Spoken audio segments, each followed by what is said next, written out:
नमस्कार, पंजाब केसरी टीवी में आपका स्वागत है। मैं हूं रौनक पारेख।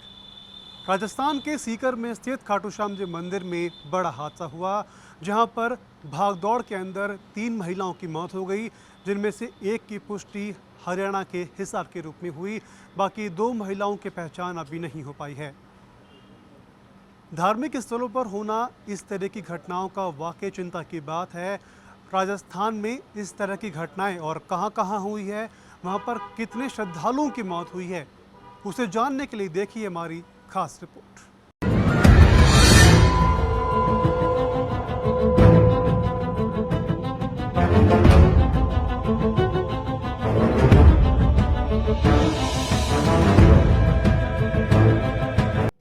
राजस्थान के सीकर जिले में सावन के आखिरी सोमवार पर दुखद हादसा हुआ, जहां खाटू श्याम जी मेले में बड़ा हादसा हुआ, जिसमें 3 लोग घायल हो गए।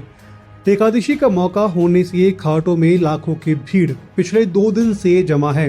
लगभग 5 लाख से ज्यादा लोग यहां पहुंचे हैं। जहां सुबह सुबह मंदिर प्रशासन ने दर्शन के लिए गेट खोला तो भगदड़ मच गई। इस दौरान 3 महिलाएं भीड़ के दौड़ने से नीचे दब गई, जिसमें उनकी मौत हो गई। हादसे के बाद खाटू श्याम मंदिर परिसर में अफरा तफरी का माहौल हो गया। परिजन एक दूसरे के बारे में जानकारी लेने में लगे हुए हैं। हादसे को लेकर घाटों में सन्नाटा छाया हुआ है। दुर्घटना के बाद हादसे में घायल 2 लोगों को जयपुर रेफर किया गया, तो वहीं पर एक का खाटू श्याम जी CHC में इलाज जारी है। घटना में जिन 3 महिलाओं की मौत हुई, उनमें से एक महिला हरियाणा के हिसार की थी और 2 अन्य महिलाओं की पहचान नहीं हो पाई है, जिसके बारे में जानकारी जुटाई जा रही है। घटना को लेकर के हमने फोन पर बात की सीकर जिला कलेक्टर अविचल चतुर्वेदी से।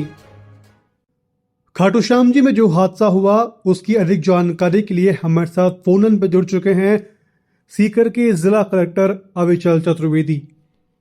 सर, बेसिक जो खाटू श्याम जी में हादसा हुआ है, इस पे किसकी गलती मान जाए इसके अंदर?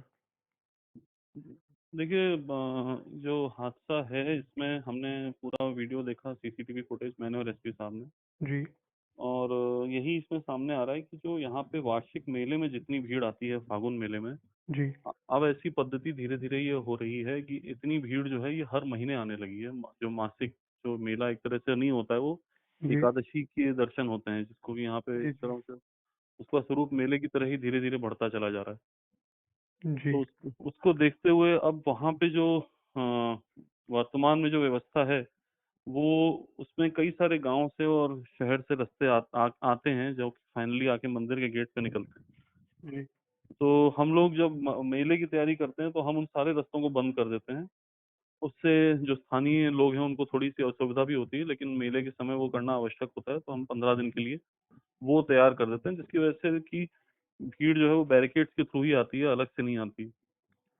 और ऐसी व्यवस्था जो है ये करना स्थायी रूप से संभव नहीं होता है, क्योंकि वो हमें सारे रास्ते बंद करने पड़ते हैं और काफ़ी सारी ऐसे कदम उठाने पड़ते हैं जो कि शायद डेली बेसिस पे करना संभव नहीं है, सीमित समय के लिए ही संभव है। सर, फिर भी अगर देखा जाए तो पुलिस की सुरक्षा भी वहां पर रहती है। इतनी संख्या में एक साथ लोग जब आए तो पुलिस की व्यवस्था किस तरह से वहां पर थी? तो ये संख्या वहाँ पे इतनी ज़्यादा होती है कि एक जो है केवल पुलिस की जाब्ता बढ़ाने से ही उस समस्या का समाधान नहीं हो सकता। तो जी। वो भी एक चीज़ है जिसके लिए कि हम लगातार प्रयास करते हैं। हर बार हम जो है 80 या 100 का जाब्ता पहले इसमें लगाया करते थे, इस जी। एकादशी में। इस हम्म। बार हमने 400 का जाब्ता लगाया था, जो कि पहले से हमने काफ़ी बढ़ा दिया उसको। जैसा मैंने कहा कि ये हर महीने होने वाला एक वो है, जिसमें कि जाब्ता भी जो है असीमित नहीं लगा सकते, और नहीं बिल्कुल सर। लगाने से कुछ उसका कुछ समाधान उसका होगा। सर। ये ज़रूर है कि हम्म। जब मौके पे भीड़ है, जी। तो उसमें पुलिस किस तरह से मौके पर उसको बेहतर तरीके से कंट्रोल कर सकती थी, इसकी अभी जाँच हम लोग कर ही रहे हैं। वो हम लोग उसमें जो भी अगर कोई किसी की चूक सामने आएगी तो कार्रवाई जी। भी करेंगे उसमें।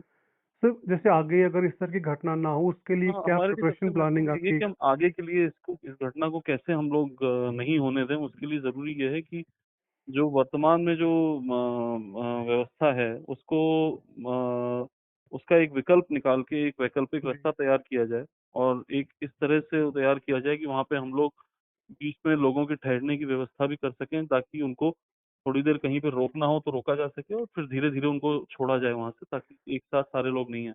तो जैसा आपने बताया कि मल्टीपल जो रास्ते हैं वहाँ से लोग आ सकते हैं, तो ऐसे कभी हर मंथ में ऐसे भीड़ इकट्ठा हो रही है, तो हुँ, हुँ। उन जगहों पर किस तरह से आप एक प्लानिंग तैयार करेंगे जिससे से देखिए, लोग। मैं आपको हाँ, बता देता हूँ, मैंने बताया जो रास्ते जिससे लोग आ जाते हैं, वो रास्ते ऐसे हैं जो कि पूरे कस्बे में और आस-पास के गाँव के लोगों के काम आते हैं। जी। अगर हम उनको हमेशा के लिए बंद कर देंगे, हुँ, हुँ। तो एक नई समस्या खड़ी हो जाएगी, क्योंकि हाँ, अगर हम बात करें तो केवल एकादशी की बात नहीं है, सैटरडे, संडे में भी बहुत ज़्यादा भीड़ हो रही है। जी, तो बिल्कुल। फिर हमें ये मान के चलिए कि महीने के 10 दिन तो 8 दिन सैटरडे, संडे जी, और 2 दिन 11 और 12, तो 10 दिन बस तो महीने के ऐसे ही हो जाएँगे। बिल्कुल।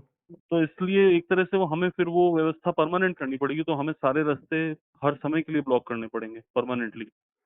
जो तो अ, हुँ, हुँ। जिसका कि एक दूसरा कोई प्रभाव हो सकता है स्थानीय पॉपुलेशन पर भी। जी, बिल्कुल। तो इसलिए हम लोग एक अल्टरनेट रास्ता अब ढूँढने, मतलब तैयार करने का प्रयास कर रहे हैं, जो वर्तमान में नहीं है ऐसा कोई रास्ता, लेकिन हम ऐसा देख रहे हैं कि एक वैकल्पिक रास्ता हो जो कि अलग ही दिशा से हम लेके आएँ लोगों को, और वहाँ पे रास्ते लोगों के ठहरने की भी बीच में व्यवस्था करें अस्थायी, ताकि अगर ज़रूरत पड़े तो हम पीछे भीड़ को रोक के और आगे जी, उतनी ही जाने दें, जितनी कि उस समय मैनेज की जा सके। बिल्कुल सर, राजस्थान के खाटू श्याम जी में हुआ हादसा कोई पहला हादसा नहीं है। 11 साल पहले जोधपुर के मेहरानगढ़ दुर्ग के चामुंडा माता मंदिर में नवरात्र मेले के दौरान भगदड़ हुई, जिसमें 216 श्रद्धालुओं की मौत हुई थी।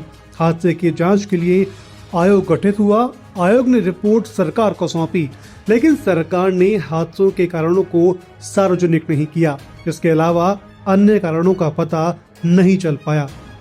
आखिर क्यों सरकार पुरानी घटनाओं से सबक नहीं लेती है? क्यों सरकार ऐसी हालातों से निपटने के लिए तैयार नहीं रहती? सवाल कई है, लेकिन सरकार के पास जवाब एक का भी नहीं। सहयोगी विजेंद्र जायसवाल के साथ रौनक पारेख की रिपोर्ट।